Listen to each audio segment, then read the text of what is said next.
This is Tech for Senior, February 5th, 2024, episode 200. I'm Hewie Poplock, and I'll be your host today. Ron is here, and he will be my co-host.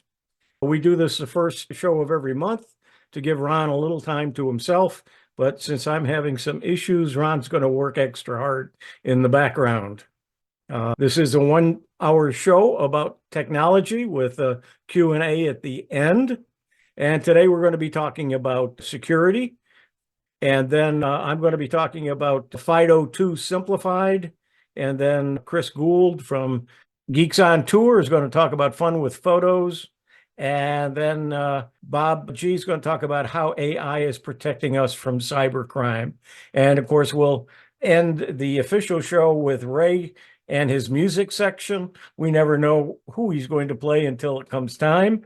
And then after that, we'll have our Q&A till about 20 after the hour. And then on the following half hour, we're going to have the premiere video. And today we're going to be talking about Raspberry Pi. George Bowden did that. And then I'm going to talk about a failed UPS or uninterruptible power source. And then Bob G's going to talk about what's phishing.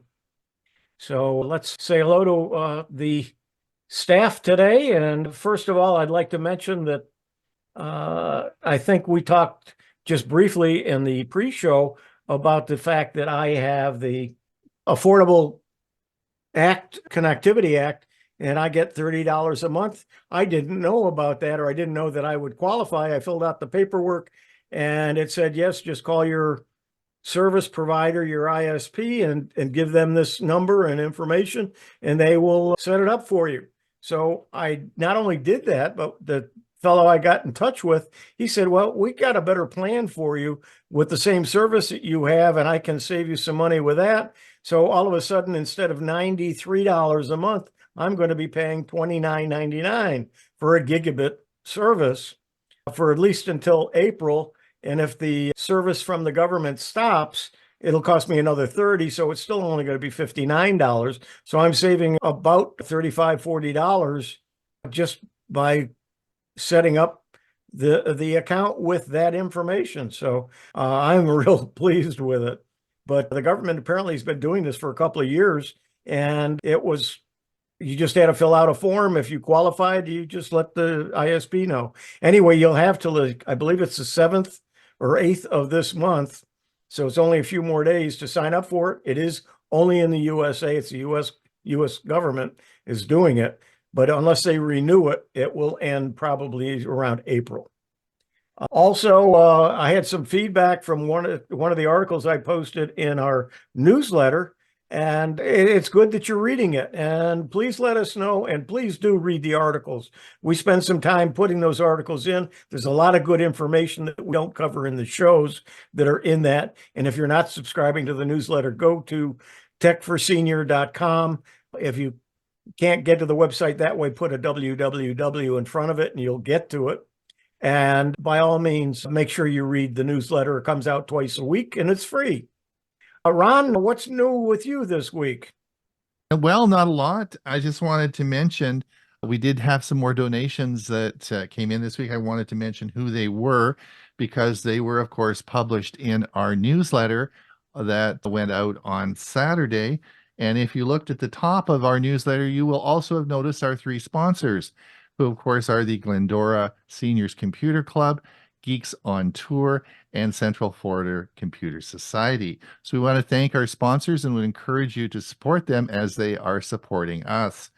The donations that did come in before Saturday were Supercom Computer Club, and I think that's in Mesa, Arizona, Gene Lingenfelter, James Martis, Dave Dare, and Jack Lloyd. And we would really like to thank all those people who donated to our club, to our organization, and then we will be leaving our donations page up. So again, if you feel the need through the year, we'd certainly appreciate that. Other than that, Hewie, my wife had a knee replacement last Wednesday. All is going well, but I'm getting a little tired being the chief cook and bottle washer. But anyway, hopefully back to hosting next week, which I find a lot easier than doing washing. Yeah, that's for sure. Bob G, how are things in New Mexico these days? Unfortunately, still cold. And you said for the premiere, we have me talking about fishing. Strange, because I have a brand new video coming out. It's already up on YouTube about fishing. Yeah, they don't stop doing it, do they? No, they don't. Fishing is probably the worst stuff going on right now, and more people keep falling for it. Yep, and they have good ways. When I say good ways, they find unique ways to try to get our money, and it's good to listen to what you say about it and others to try to make sure that not only us but people that we hold near to our heart, make sure that they don't fall for these things as well. So certainly share that information with them. Ray, how are you doing out in Arizona these days? Doing fine, Hewie, but after listening to this morning's conversation, I think perhaps I've been living under a rock because I had no idea about this discount that you can get from your ISP for upwards of what, $30? And now I hear about it, and you're telling me at the same time it's about to end. So that's really sticking it to me. But I will sign up. Who knows? It might get extended at the last minute, as things normally do in the U.S. Congress. Yeah, for those kind of things, I don't generally qualify. For some reason or another, this one I did. It's not quite as strict as some of them. So do take a look to see if, even if you just get a couple of months out of it, it's, $60, $90 you saved. Yep. Good. I understand Bill James is not with us today. If you are, Bill, speak up. If not, I will, and I don't believe he is. Bill's away. He's under the weather. Yeah, that's what I I told him understood. he needed a doctor's note, so he's out getting. Chris Guld from Geeks on Tour, things with you. Hey, Huey, happy to be here at my favorite Monday show. We did our What Does This Button Do show yesterday on YouTube. Anybody miss it, you can just go to YouTube and Geeks on Tour. And we did a hodgepodge, kind of like you guys do. You have a hodgepodge every week. Every once in a while, we do a hodgepodge of tech tips, and we always have fun. Yeah, it was a good show. I was there. I did watch it on YouTube, but I was involved in some other things, so I couldn't join the members meeting afterwards. But I did watch the YouTube broadcast, and it was a hodgepodge, but a lot of really good information. Thanks. Good. Tech for Seniors is in our 5th year. Don't forget our website, Tech for Senior Live on Thursday. That's where we get together and talk about the tech news of the week. And it's a lot of fun, and we enjoy doing it. And you can learn a lot about what's going on in tech by just joining us every Thursday. That one is done. You can watch us either on Facebook or on YouTube. It is not a Zoom meeting.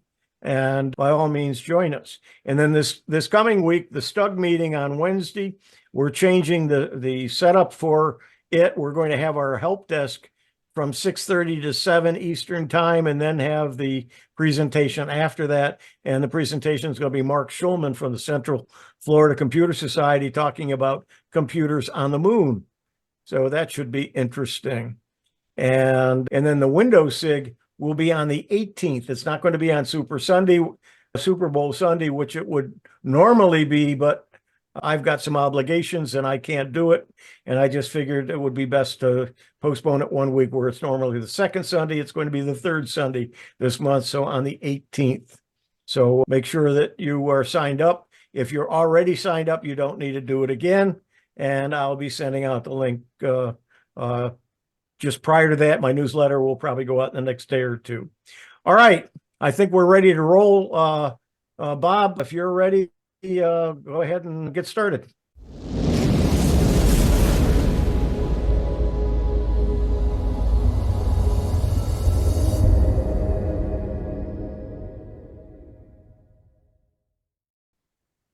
Here is my security news roundup for the week ending February 2nd, 2024. NSA admits secretly buying your internet browsing data without warrants. The U.S. National Security Agency has admitted to buying internet browsing records from data brokers to identify the websites and apps Americans use that would otherwise require a court order. U.S. Senator Ron Wyden said last week, the U.S. government should not be funding and legalizing a shady industry whose flagrant violations of Americans' privacy are not just unethical, but illegal. Wyden said in a letter to the Director of National Intelligence, Avril Haines, in addition to urging the government to take steps to ensure that U.S. intelligence agencies only purchase data on Americans that has been obtained in a lawful manner. Read more at thehackernews.com. Police website reportedly used to host illegal IPTV sports live streams. A police website in the United Kingdom may have been hijacked by pirates. While tracking down some Freedom of Information Act requests filed with other police forces in the area, Torrent Freak noticed a strange font on the department's OPCC maintenance subdomain. In addition, the publication spotted hundreds of police URLs containing the OPCC maintenance domain while advertising illegal sporting event live streams. One link redirected Torrent Freak to a link for the Australian Open. This comes as the increasing demand for live sports content and the multitude of available streaming services, along with their climbing prices, inflame the legal streaming problem. Read more at courtcuttersnews.com. ChatGPT appears to have leaked private conversations. Update January 30th, 2024. After publishing this article, OpenAI reached out to Android Authority with a statement explaining the situation. The entire statement is posted here unedited. Ars Technica published before our fraud and security teams were able to finish their investigation, and their reporting is unfortunately inaccurate. Based on our findings, the user's account login credentials were compromised, and a bad actor then used the account. The chat history and file being displayed are conversations from misuse of this account and was not a case of ChatGPT showing another user's history. Read more at androidauthority.com. Musk's newest product promises to let you control your phone with your brain. Elon Musk's Neuralink made waves in recent years after the company demonstrated its wireless brain implant technology on monkeys. Now, Musk has revealed that a human has received the implant. Musk revealed in his X platform that the first human has received a Neuralink implant and is recovering well. The billionaire also shed light on the first Neuralink product. The first product is called Telepathy, and Musk claims it will allow users to control a smartphone or computer via their brain. He adds that this first set of users will be people who have lost their limbs. A brain implant that lets you control various devices could be a major boost for quadriplegics and other people with similar disabilities. Those who don't like Musk are crying foul. Most with debilitating disabilities are praising the advances announced. Read more at androidauthority.com. 6G doesn't exist yet, but Comcast has agreed to stop using 10G branding. The National Advertising Division found that Comcast's 10G branding for its Xfinity network was misleading, but the U.S. company appealed the ruling via the National Advertising Review Board. Now the NARB has agreed that the 10G term was indeed misleading. In agreement with NAB, the NARB panel determined that Comcast should discontinue use of the term 10G, both when used in the name of the service itself, as well as when used to describe the Xfinity network. The use of 10G in a manner that is not false or misleading and is consistent with the panel decision is not precluded by the panel recommendations. Read more at androidauthority.com. New York sues Citibank over poor data security.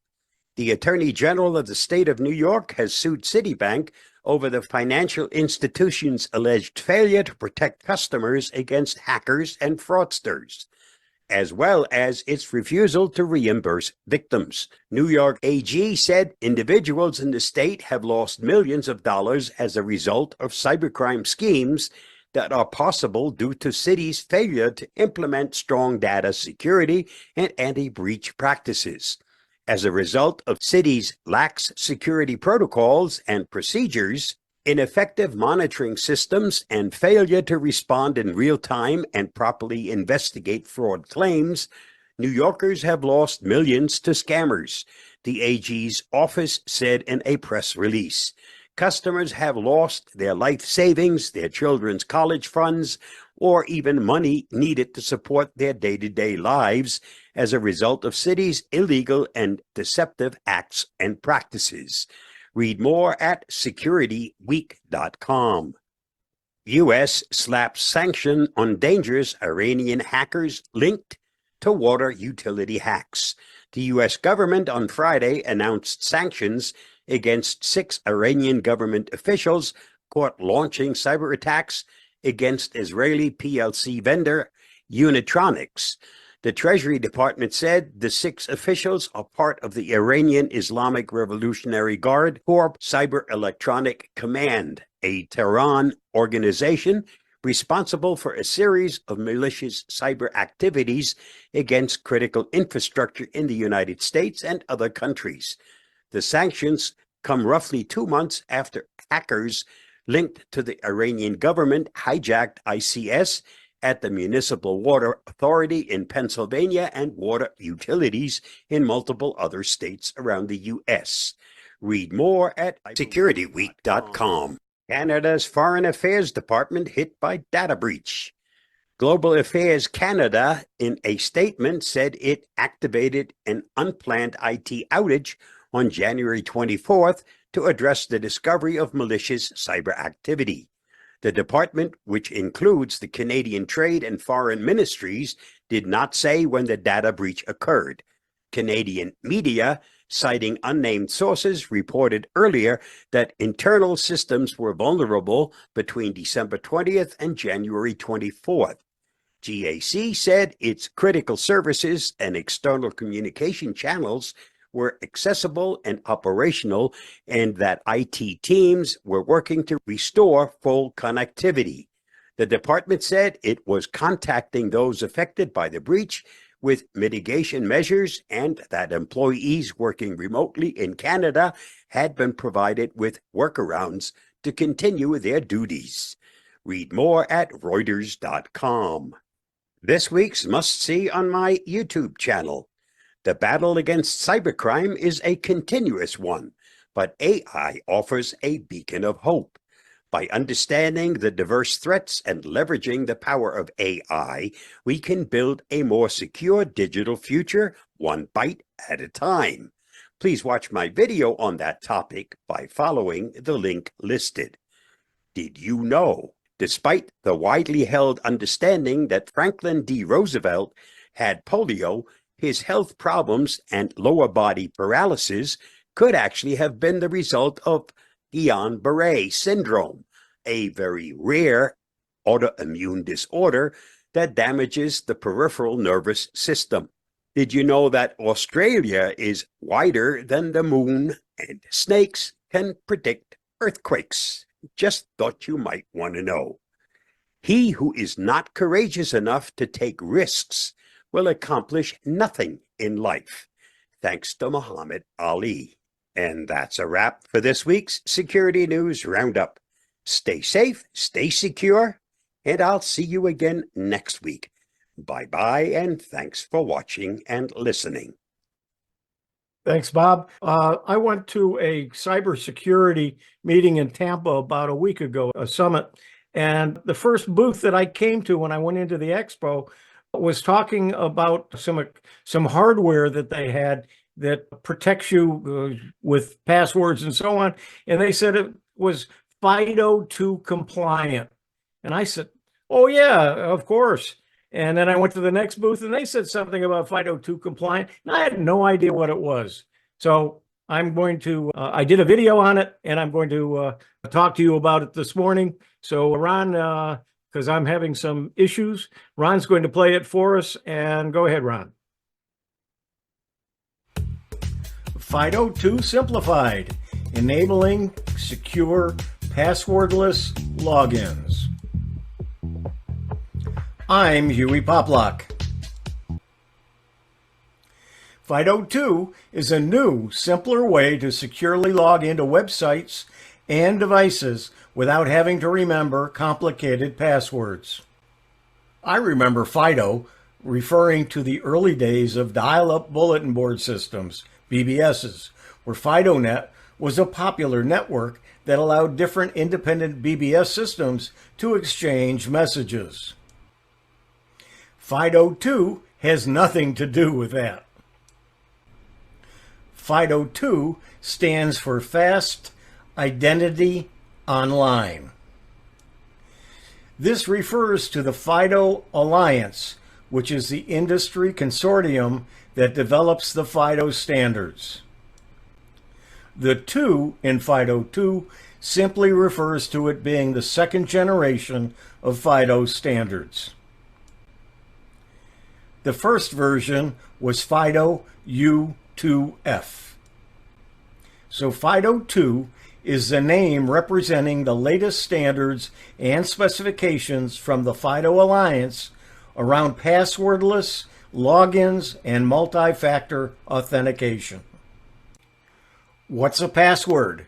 Here's a quick overview of how passwords work on websites. Registration. When you register for an account on a website, it will prompt you to create a username and password. This password should be unique and not used on any other website. Hashing. The website does not actually store your password. Instead, it puts the password through a cryptographic hashing algorithm, which creates a long randomized string of characters called a hash. This hash is stored in the website's database. Login. When you attempt to log in later, you enter your username and password again. The website passes your entered password into the same hashing algorithm to create a hash. It then compares the hash to the stored hash in the database. Matching. If the newly generated hash exactly matches the stored hash, the passwords are equal and login is successful. If they don't match, the password is incorrect and access is denied. Encryption. Reputable websites will also encrypt the stored password hash through an encryption algorithm. This adds an extra layer of protection even if the password database is somehow accessed. So websites never actually store passwords. They store hashes of passwords, which allows verification during the login attempts without revealing the actual password text in the database. This is done primarily for security to prevent password theft. Two-factor authentication, or 2FA, is a security mechanism that requires users to provide two different authentication factors to verify their identity when logging into an account or service. Two factors typically involve knowledge, something the user knows, such as a password or a PIN code. Possession, something the user has, such as a mobile device, a security token, or authentication app that generates one-time codes or push notifications. In a 2FA system, a user enters their standard login credentials like a username and password. They are then prompted for a second factor, a one-time code generated by their authentication app or hardware token. Only after providing both factors is access granted. If a password is stolen in a data breach, it is useless to an attacker without also gaining possession of the user's second authentication factor. This greatly minimizes the risk of unauthorized account access, even if the first factor gets compromised in some way. This added layer of security provides robust protection against hacking, phishing, and account takeover attempts that rely on stolen or guessed passwords alone. This is why services like banks, email providers, and social media platforms strongly encourage users to enable two-factor authentication. It has become an essential component for securing online accounts and identities. MFA typically stands for multi-factor authentication. It is an authentication method that requires the user to provide two or more verification factors to gain access to a website, application, or service. The most common types of factors used in MFA are knowledge factors, something the user knows, like a password or a PIN code. Possession factors, something the user has, like a security key or a mobile device. Inherence factors, something the user is, like a fingerprint or other biometric data. In a typical MFA setup, the user would need to provide a password, knowledge factor, and then input a code from an authentication app on their phone, possession factor. This makes it much harder for unauthorized people to access the user's account, even if they learn or steal the password. Requiring multiple factors for authentication better secures online accounts and systems against threats like phishing attacks, password guessing, and other forms of account takeover fraud. That's why many online services now encourage or require users to enable MFA. I recently went to a cybersecurity trade show, and the big buzz was being FIDO2 compliant. What is FIDO2? It's a new way of signing in to websites and services without using passwords. You may be wondering, why do we need a new way of signing in? What's wrong with passwords? Well, passwords have many problems. They can be easily forgotten, stolen, or hacked. You may have experienced the frustration of forgetting your password or having to change it frequently. You may have also heard of phishing, which is a type of online attack where someone tries to trick you into revealing your password by sending you a fake email or website. Once they have your password, they can access your online accounts, devices, and files and cause a lot of damage. FIDO2 is a solution to these problems. FIDO2 is an open standard, which means it is a set of rules and guidelines that anyone can use and follow. FIDO2 makes signing in more secure and convenient by using a device, such as a security key or a smartphone, to prove your identity to the website or service. You need only to touch the device or scan your face or fingerprint to log in. This way, you don't have to remember or type any passwords, and you're protected from phishing and other online attacks. Let me show you how FIDO2 works with a simple example. Suppose you want to log into your Microsoft account, which you use to access your email, photos, documents, and other services. To use FIDO2, you need to have a device that supports FIDO2, such as a security key or a Windows Hello device. A security key is a small device that you can plug into your computer or connect wirelessly.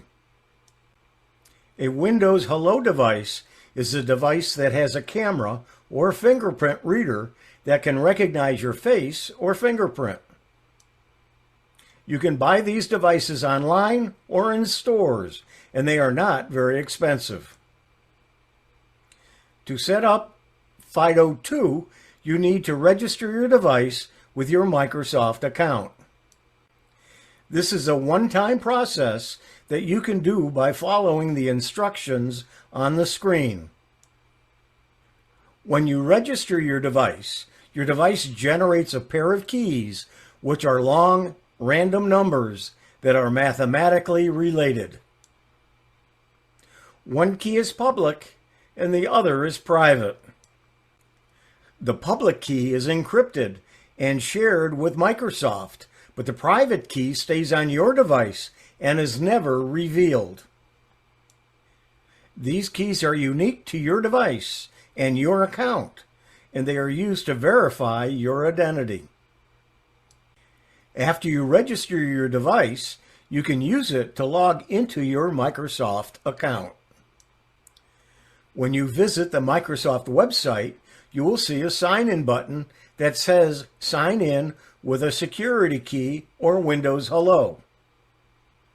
You can click on that button and then you will be asked to use your device to sign in.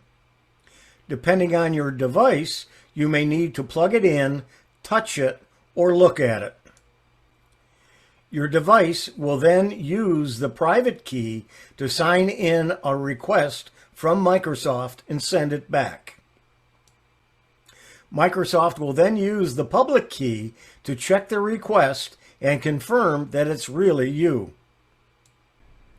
If everything matches, you'll be logged in to your account.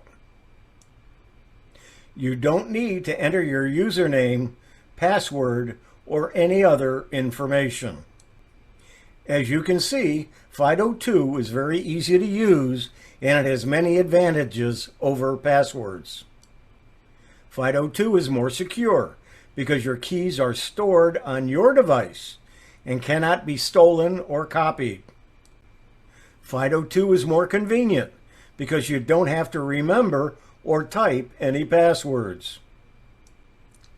FIDO2 is more private because your device does not share any personal information with the website or service. FIDO2 is also more universal because it works with many websites and services that support FIDO2, such as Google, Facebook, Twitter, and more. I hope that you now have a basic understanding of FIDO2 and how it can improve your online security and experience. MFA and FIDO2 work very well together to provide strong authentication and security. Here's a quick overview of how they complement each other. FIDO2 is an open authentication standard that uses public key cryptography instead of passwords. It introduced two main concepts. WebAuthn allows websites to register and authenticate users using external authenticator devices like USB security keys or a built-in platform authenticator on devices with a biometric sensor or PIN. CTAP, the client to authenticator protocol that allows the external authenticators to communicate with client devices via USB, NFC, or BLE. So FIDO2 eliminates the need for passwords by using authentication keys stored on hardware-backed authenticators. MFA, or multi-factor authentication, requires providing multiple proofs of identity to authenticate. FIDO2 authenticators essentially function as a second factor in an MFA setup by complementing the first factor, which is typically a password or PIN. Together, they allow credentials that are intrinsically tied to a device or user to be used for authentication, rather than knowledge factors like passwords that can be phished, stolen, or guessed.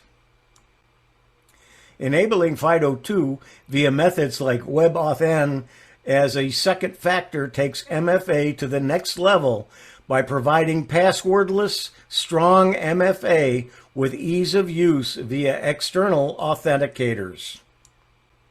It's secure, fast, and convenient for end users.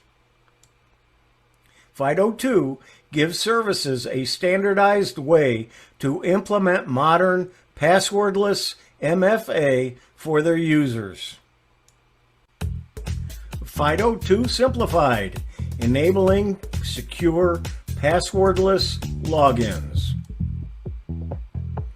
I'm Hewie Poplock.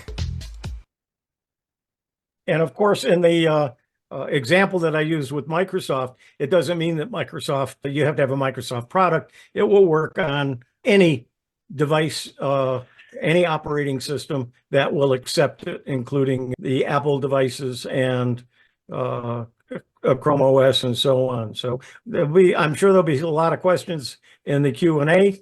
So hold them for then. And we'll now switch gears a little bit. And Chris Guld is going to talk about photos. So go ahead, Chris. Hey, Hewie, thanks. Yes, well, this week, I think I did come up with something that was actually fun. I recorded this little video, and when I was done, I said, that was fun, and it had to do with photos. And I said, I should make a fun with photos out of it. So that's what this is about. It's Google Photos, fun with photos. I'm Chris Guld with Geeks on Tour, and I had some fun with photos the other day.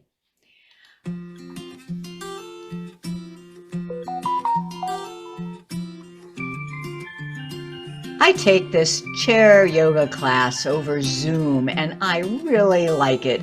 I want to have memories of this, and just a simple photo won't do. I set up my iPhone in the corner of the room and used my Apple Watch to snap a photo several times during the class. I made sure that it was on live photos so that I got motion along with it. And then I put it all together in this little movie using Google Photos highlight video feature. If you would like to make a similar kind of little movie, there's 3 things you would need to know. 1, how to use your Apple Watch as a shutter release for your iPhone, or how to use your voice for an Android. Number 2, how to take a live photo on an iPhone or motion photo on an Android. And number 3, how to put together all these motion photos into a little movie using the highlight video technique on Google Photos on the computer. I'm going to show you how. Do you think your smartphone is smarter than you? First, I'm going to put my iPhone in this little tripod and get it in position.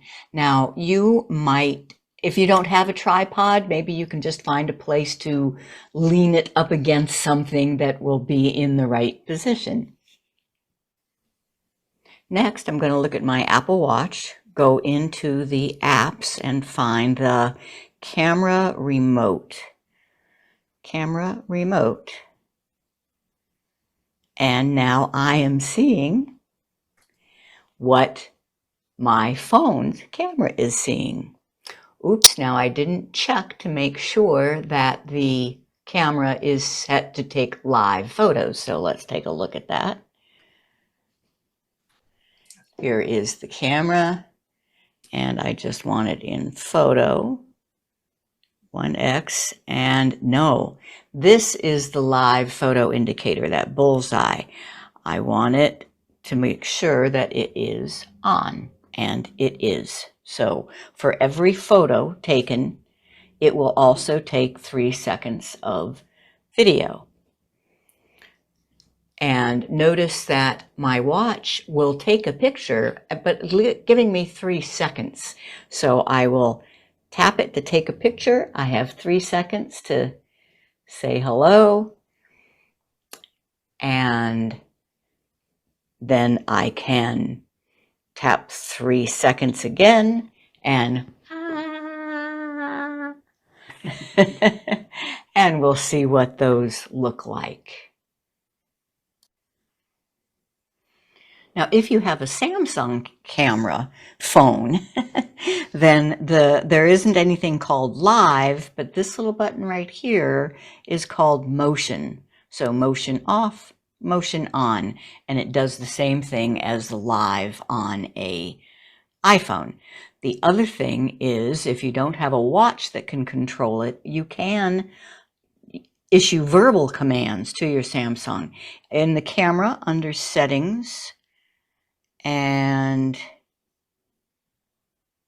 shooting methods, voice commands. Take pictures by saying these words.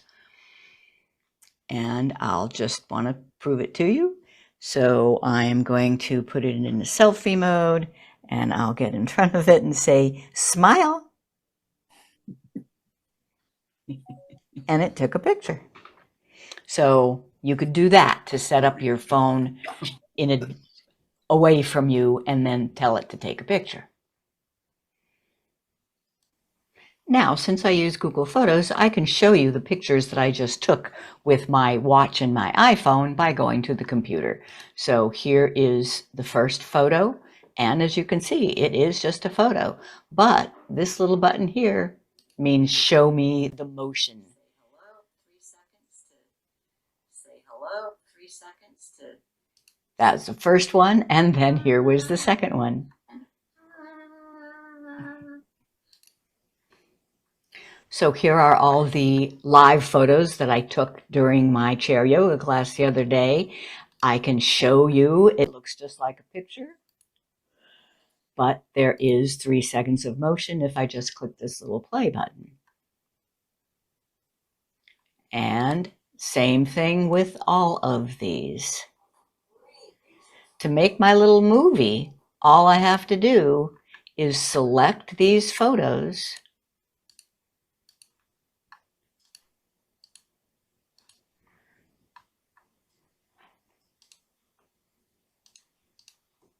click the plus, and choose Highlight Video.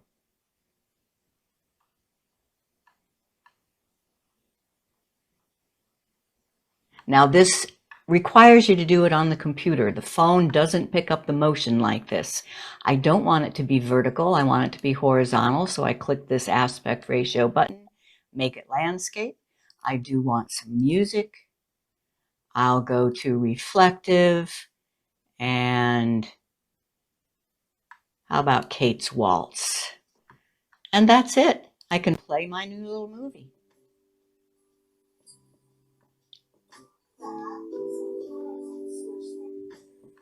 Save, and you're done. Was that fun or what? Now it does take a few minutes to render. You have to be patient.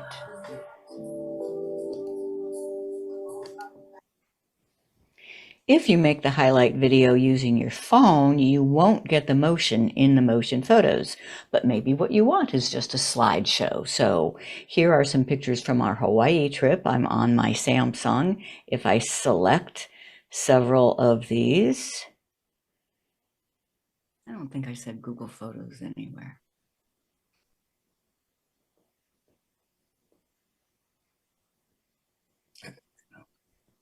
All right. I'll put some Yeah, one more. There. And you tap plus and highlight video. Once again, I want to make sure that it's in landscape mode because that's how most of my photos are. And I want to add some music, the theme music.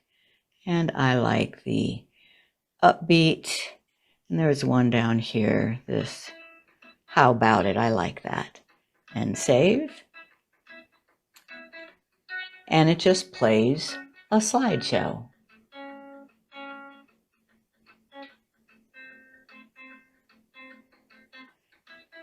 Save, and it takes a few minutes to process. It will give you a notification when it's done. Back to the computer where you can play these, and a highlight video will have this little film strip kind of an icon on it. I will play it.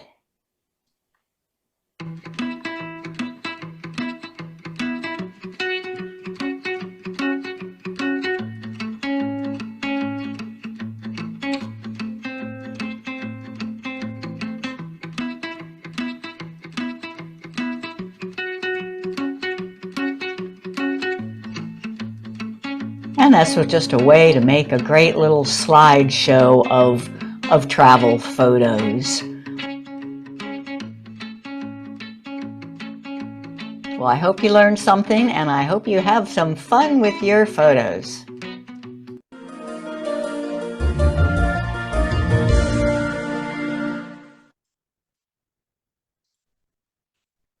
So really the main point there was the Google Photos feature called Highlight Videos.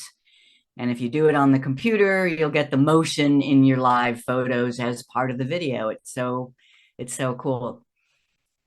Thanks, Chris. Great. And Bob is going to talk some more about cybercrime and how AI is protecting us. So go ahead, Bob. Imagine a monstrous creature with multiple heads, each representing a different cyber threat. This Hydra, constantly shifting and evolving, attacks our digital world through malware, phishing scams, and other methods. Traditional defenses struggle to keep up, but a new warrior emerges: artificial intelligence. It's not a magic shield, but it's a powerful weapon in the fight for cybersecurity. The Hydra's bite: understanding cyber threats. Let's break down the different heads of this digital beast. Malware. Think malicious software like viruses, worms, and ransomware. They infiltrate systems, steal data, corrupt files, or hold information hostage. Imagine them like venomous fangs injecting poison into your computer. Phishing. Deceptive emails, messages, or websites lure victims into revealing sensitive information or downloading malware. Picture them as slimy tongues dripping with lies, tricking you into giving up your digital valuables. Man-in-the-middle attacks. Hackers become the middleman in your online communication, eavesdropping or manipulating data. Imagine them as sneaky thieves, listening in on your phone calls and changing your messages. Zero-day attacks. These are like surprise attacks, exploiting unknown vulnerabilities before anyone detects them. Think of them as hidden claws, striking unexpectedly and causing major damage. Social engineering. This involves manipulating human emotions and trust to compromise security. Imagine a charming con artist convincing you to unlock your digital vault. AI, the cyber guardian angel. How does AI fight this multi-headed monster? By leveraging its unique superpowers. Pattern recognition. AI can analyze vast amount of data, like a detective examining millions of clues. It detects subtle patterns, indicating suspicious activity much faster than any human could. Anomaly detection. AI learns what normal behavior looks like for users, systems, and networks. Any deviation gets flagged as a potential threat, like spotting a stranger lurking in your house. Predictive analytics. AI analyzes past attacks and threat intelligence to predict future vulnerabilities, like a fortune teller forecasting potential dangers. Automated response. Imagine having a security robot that automatically blocks suspicious traffic or quarantines infected devices, saving you valuable time. AI can do just that. Defeating each head with AI's arsenal.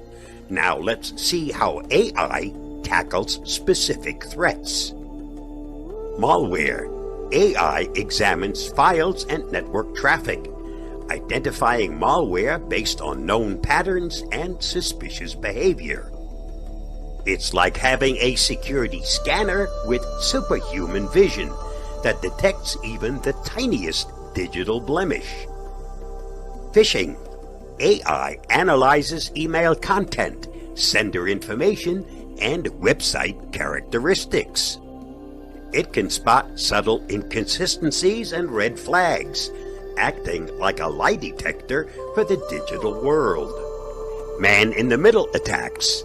AI monitors network traffic for unusual patterns and inconsistencies, like a traffic cop noticing suspicious detours. Zero-day attacks. AI analyzes system behavior for anomalies that might signal an unknown vulnerability, acting like an early warning system for hidden dangers. Social engineering. AI can analyze social media activity and communication patterns to detect suspicious behavior that might indicate someone impersonating a legitimate user, like spotting a fake friend request from a stranger. The battle rages on, the future of AI and cybersecurity. AI is not a magic shield. Hackers can adapt and develop new techniques to exploit its vulnerabilities. It's like an ongoing arms race, but AI gives us a fighting chance. As it continues to evolve, its abilities in areas like understanding natural language and recognizing images will further enhance its ability to detect and thwart cyber attacks. Imagine a future where AI acts as a personalized cybersecurity guardian, constantly learning and adapting to protect you from ever-evolving threats. It would be like having a wise and vigilant friend watching over your digital life, alerting you to dangers and taking action when needed. The battle against cybercrime is a continuous one, but AI offers a beacon of hope. By understanding the diverse threats and leveraging the power of AI, we can build a more secure digital future, one bite at a time. Remember, while AI is a powerful tool, it's crucial to practice safe online habits, like using a reputable antivirus, strong passwords, and being cautious about suspicious links and emails. Stay safe, stay secure, and remember that together we can create a more secure digital world for everyone. I'll see you again soon. Bye-bye, and thanks for watching and listening. That was great, Bob. On the enterprise level, there's lots of hardware and software available, and it'll soon trickle down to us as individuals using AI to keep us safe. Okay, with that, it's time for those of you out on YouTube, it's time for us to say goodbye to you, unless you want to come and join us in the Zoom meeting. There's still lots of room for you. You can come join us for the music and then for the Q&A. But we're going to have to say goodbye to YouTube right now. And I think I just did. So we can turn it over to Ray. And we're running a little bit late, but we will work into the Q&A time period for the music to make sure that Ray gets his time. Ray, go ahead. I'll try and talk faster.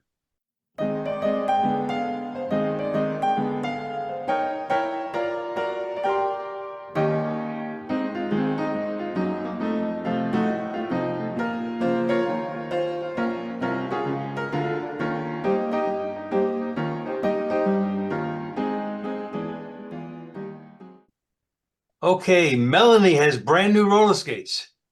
Melanie Ann Safka, professionally known simply as Melanie, was an American singer-songwriter. Born on February 3, 1947, so her birthday was 2 days ago, in New York City, and later with her family moved to Long Branch, New Jersey, where she started performing at a local coffee house in the 1960s, which led to gigs in the folk clubs of Greenwich Village, including the famed Bitter End. Melanie's first recorded musical successes came in Europe in the late 1960s, but it was in 1969 that she gained serious recognition in the US at the Woodstock Festival, where at the age of 22 years old, she played for hundreds of thousands in attendance. Her first hit song, Lay Down, Candles in the Rain, was inspired by the Woodstock audience lighting candles during her set. The biggest American hit for Melanie came with the song Brand New Key, otherwise known as the roller skate song. While this song was still in the charts, Ring the Living Bell and the Nickel song were released, giving Melanie the distinction as the first female performer to have 3 top 40 hits at the same time. This led to her being named Billboard's top female vocalist for 1972. Other notable songs included What Have They Done to My Song, Ma, and a cover version of the Rolling Stones' Ruby Tuesday. She won an Emmy Award in 1989 for writing the lyrics to The First Time I Loved Forever, which was used in the CBS series Beauty and the Beast. Melanie was married to her record producer, Peter Sherarick, from 1968 until he died in 2010. And they had 3 children who are all musicians and who have accompanied their mother on her tours. In recent times, Melanie resided in the Nashville, Tennessee area. Sadly, she passed away last week at the age of 76. Now, today's music clip is the song Brand New Key. I'm sure most of you are aware, and likely owned at one time, the roller skates in this song are the type that were clamped to regular shoes and tightened with a special key. Since a picture is worth 1,000 words, Carol has provided us with one for old time's sake. Look familiar to anyone? Okay, here is Melanie. Brand new roller skates. I wonder how many remember those type that clamped onto your shoes. I bet a lot. We used to wear those, and when I was growing up, I had fun jumping over the manhole covers in the sidewalk or in the streets.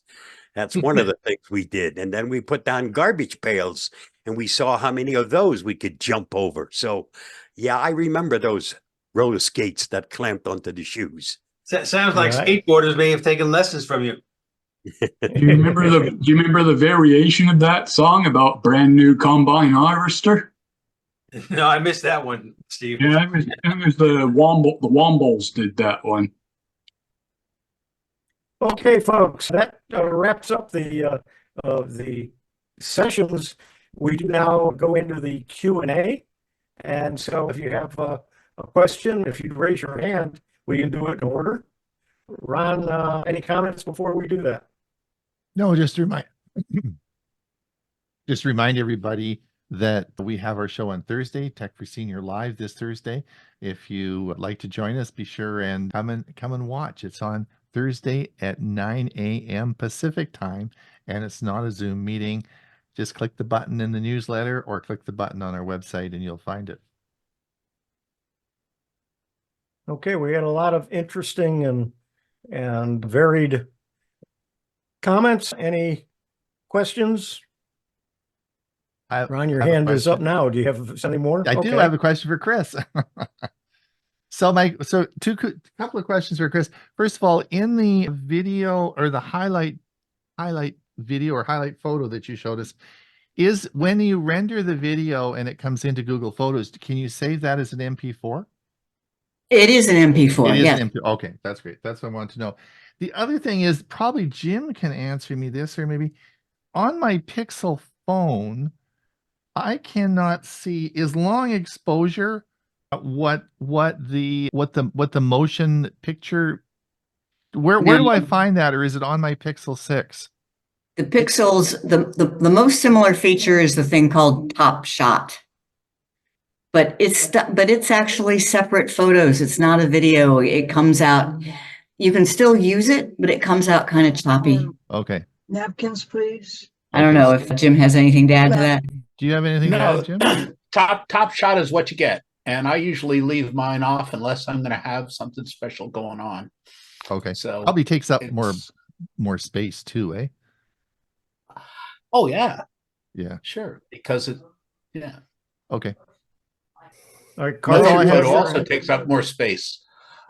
So Yeah, it takes up a lot of space, but use it judiciously. I think it's worth it. I leave mine on all the time. Oh yeah. If you have enough space, and most people do, if they have, higher end phones, that's, anyhow. Carl, you have your hand up. Yeah, I was trying to turn on closed captions during that last song. I have trouble hearing some of the words, and I find with closed captions, I enjoy music much more when I know what the words are. But when I was trying to do that, I hit apps. Zoom apps. I saw one was timer. What are those apps about? I haven't played with them. I don't know if anybody else has or not. Okay, no big deal. It was just an accident that I hit it instead of closed caption. Well, apps are things that mostly groups use for different tools. If you have a time meeting, for instance, Zoom meetings, or and you can play music. There are different things you can add to it. They're all free. Some of them are fun. Some of them are not so much. I get it now. It's during a small group meeting, not something like ours. Right. It's a Zoom. Okay. Yeah, I got it. Okay, that makes sense. Thank you. Yeah, sure. They're Drew, fun. you have your hand up. Yes, comment is regarding your really good, thorough video that I appreciated about authentication. And I, just for curiosity, took one of my Gmail accounts last week and activated Passkey just so I could learn what it does. And I ended up creating 2 passkeys for the same account. And the reason I did that was I found out that my Bitwarden password manager supports passkeys. And when I had the database unlocked and I started to I pressed the button to create the passkey, Bitwarden popped up on the screen and said, "Would you like us to manage your passkey for you?" So I said, "Sure." And then I did it again and I saved it to Windows Hello, so that I could actually ultimately log in with either one or the other. But I didn't see the passkey. I don't know that they exist or where they are or how many I have stored or where they're stored. I do know that on the account, on the computer that I set it up, I was logged on to a Microsoft account and tied it to Windows Hello. And when I went to my other Windows computer, which also logs on with the same Microsoft account, it recognized the passkey and let me in. So what I'm wondering is, does anybody know if you have passkeys and you use local Windows logins, do you have to set up a new passkey on each computer? Each device has its own passkey. So if you have a laptop, a desktop, a tablet, each one of them will have their own passkey for that device. And if you're using a password manager, yours and mine both can do that work for you. And they will then automatically have that information for the pass key. And it's your password manager that pops up, and you just simply allow it, and that's it. It takes care of everything. But every device has their own pass key. Right. Okay, Yeah. so it doesn't matter if you're logged into the same Microsoft account or not. You have to set it up on each device. Right. Yeah. That's right. And the other thing is, Drew, you can also use different types of password or whether you use pass keys, an authenticator app, or whether you use a FIDO key that you actually plug in. You can use many different ways to get into your Google account, right? You have choices. Mm-hmm. Yeah, the device that I looked at that got me interested in all of this at that cyber summit that I went to, cybersecurity summit, is called Token, T-O-K-E-N, and it looks like the ring, the Aura ring that Jim from Geeks on Tour has. So you'd have to have another ring, but you put it on your finger, but just before you put it on your finger, you swipe it on the inside, and it has a fingerprint reader. You swipe it, it reads it, and then you put it on. And from then on, long as you're wearing that, whatever you sign in on, if it's set up to recognize that, that's your authenticator. So all you have to have is a ring on your hand, and you can sign into whatever you want to. And I thought that was unique. It's still not available. I could have bought one through the booth at that show for $299 from Amazon, but it's still not released. If I went to Amazon when I got home, and I can't find it. Apparently they've got it, but they aren't really making it public yet, because they're still coming up with the different ring sizes that you can get. But I'm going to try to get one as a loaner for a couple of weeks and be able to demonstrate it. I don't know whether I'm going to be successful in doing that or not, but I was just very impressed with the idea that I could wear a ring and not have to worry about signing into anything. I don't have to touch things. I don't have to do anything. It knows that I have that on. It reads it, and I'm good. So you're going to see more and more hardware that's going to go along with that multi-factor authentication and the FIDO2 standards. Steve, you have your hand up. Yeah, should the recording have been turned off for Ray's segment? For the YouTube? No, It was just the YouTube. Yeah, it was on. No, it wasn't. It was turned off on YouTube. It's only YouTube that they have to worry about. yeah, Okay, yeah, but the recording we have, and we can, and Ron will chop that out. So we have a record of it, but it won't be published on YouTube. Okay. I wonder Any if other- Aura is going to come up with that type of authentication. Yeah, that would be really because- neat. So you wouldn't have to have two rings. You could only have the one. Yeah, I mean, they could, it seems to me, because your ring is authenticated to your phone app. So it could I wonder. That would be interesting to. Yeah. The other thing, of Yeah, course, the other Go thing ahead, is, Ron. of course, the Samsung has announced their whole they'll be bringing out probably this fall a ring as well for health apps. Right. But I would bet, if I was a betting man, I bet there'll be a FIDO standard in that ring. I mean, they're pretty on the ball people, and I bet you, wouldn't that be cool if it was a multi-factor ring? That would really make this. That would really be cool. Yeah, that'd be cool. I bet you they do that. I bet you they do. Well, if they do it, then I expect Aura will probably follow suit, because Maybe, yeah. Absolutely. they're using and it the might same be, sensors. and it might be Token who is developing it may be able to sell that technology to them or charge them to use it, that sort of thing. Right. So Yeah. That's But Jim, yeah. I just bet that if Samsung's making it, it'll only work with the Samsung phone. You're probably right. I bet you that's true. So that would be another reason for an Aura ring, because it would work with both. Yeah. I think more people have Apple iPhones that wear these things than Androids. I don't know for sure. So Carl, start saving up money, because with an S24, we need you to get the ring when it comes out this fall and give us an Yeah, update. you can start calling me Ringo. Yeah, so start saving now, eh? Hey, they want $200 for those earbuds. Are you kidding me? For earphones, I get them free on airplanes. Not the same quality though. Yeah, it's the same quality. It's the same thing. Well, since we're throwing that around, I have, with this new phone, it has a fingerprint reader. You can use either 2 fingerprints, and I did. It worked great at the T-Mobile store, but it doesn't work at home. I have to use the 4-digit code. Anybody else have that problem? I have an S22 and can- I use the fingerprint all the time, but it also has the facial. So if it can see my face, it usually will let me in with that as well. Does the S24 do facial? You can go into settings. You can go into settings and re-verify your fingerprint. What? Yeah. Okay, that's great. Thanks, Drew. That's a good point. But Chris mentioned the device for remotely controlling your camera. Well, the S24 Ultra has a pen, for scribing or whatever, But on the side of that pen is a little button. I haven't figured it out yet, but you can then take pictures control with your it. camera, take pictures with it. You can take pictures with it. Or start your video. Yeah.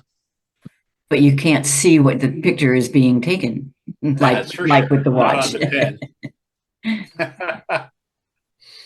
Okay, any other questions before we wrap it up? Just one, Hewie. I gotta just to let people know, if you are in Canada, I was just on the Google store, and just let you know that there's the Pixel 8 Pro is $250 off on sale, and the Pixel 8 is $200 off. I'm not sure in the United States if it's on sale as well, but the Pixel 8 and the Pixel 8 Pro are $250 or $200 off. And as well, you would probably get a substantial trade-in for if you had a Pixel 8 to upgrade, you'll also get an upgrade. Where is it available? At the Google store. Oh, at the Google store. It's in the Google store in Canada. Now, I every time I wanted to punch in the US store to see if they get it. Maybe someone can do that, but it's a pretty significant for the Pixel 8 Pro to get it $250 off. That's a pretty significant drop. I got mine back on Cyber Monday with that kind of a discount. And if I signed up for Google Fi, a 2-year payback, paying me back the whole price. Yeah, right now it's $350 off for the Pixel 8 Pro and $250 off for the Pixel 8. Right. That's good. Those are pretty good phones for that price. Yeah. And they're not going to go up. The 9's about to come out. My phone company just sent me an email for the new Ultra 24 with a 3-year payout term instead of a 2-year. I looked at the price and I said, "Hey, that's not all that bad." And then I saw the 36-month term. But by the way, with my new T-Mobile plan upgraded, it includes Netflix, and I'm wondering if I have a Netflix account, if I can combine them and eliminate the one I'm paying $13 a month for. You probably can. You may not be able to connect them, but you could shut off one and just use the other.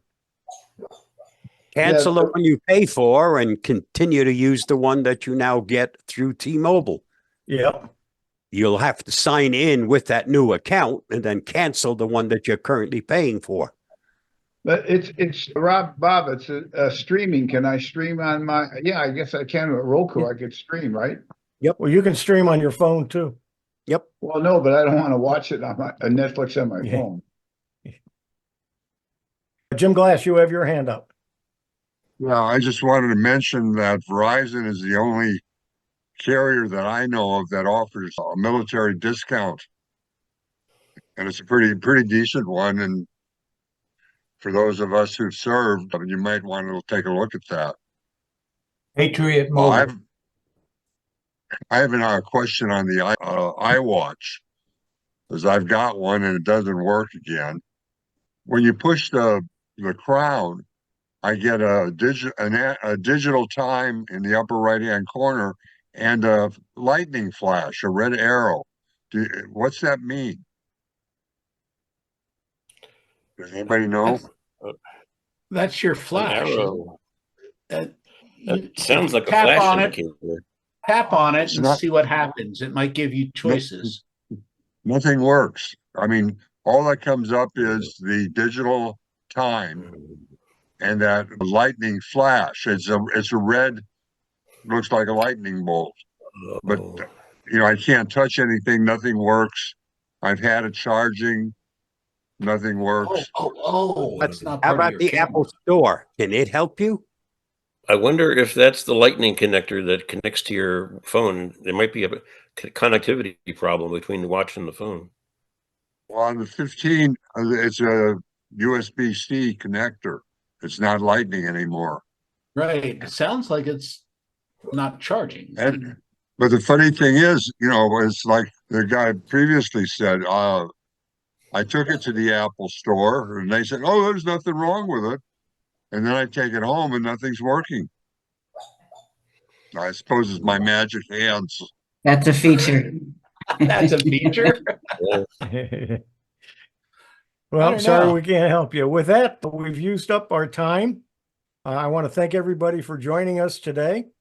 I hope you got something out of it. I hope you, if nothing else, got to see a lot of friends that you've built up over the last 200 episodes.